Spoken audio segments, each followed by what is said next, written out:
What's up, Bakers? I wanted to talk about THC withdrawal as a guy who's stoned because it's actually a little bit more funner than hearing it from a sober dude.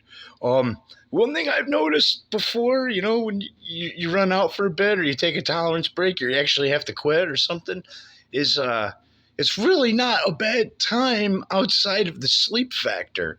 Like when you were a teenager, when I remember sometimes you get like the sweats if you ran out of smoke, you get the sweats and you definitely have trouble sleeping. But now as an adult, I don't notice the sweats as much as more of just the sleep.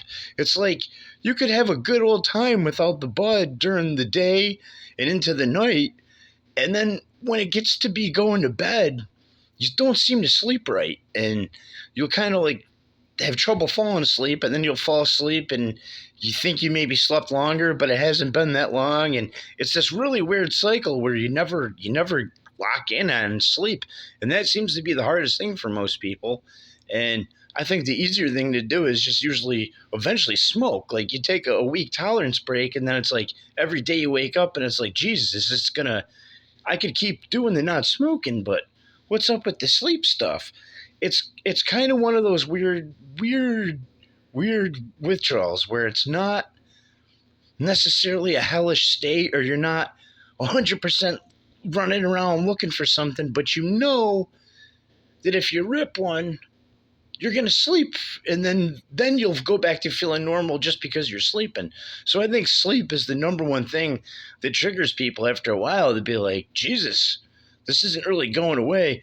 I believe the THC is stored in the fat. I don't know if that makes it harder to get out of your system.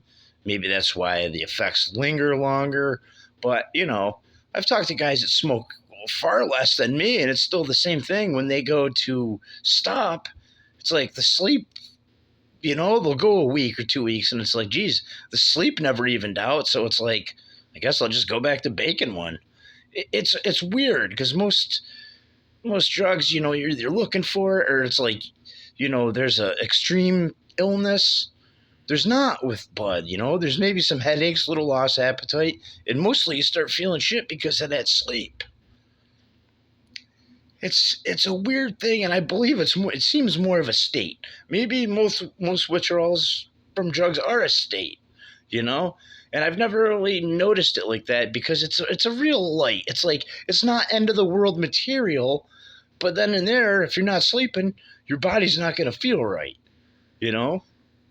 That's my take from it, where it's like, yeah, other things start to even out, but, if you slide into just not feeling good at all because of the sleep or even like a depression or something, it's like, well, after a month and a half, 2 months, maybe it'd just be easier to go back to smoking, That's my fucking look at it, I don't have any long-term goals to quit or even really too many tolerance breaks, but, if it ever comes to that, it's like, that's the one hump where it's like, motherfuckers are locked in on this smoke.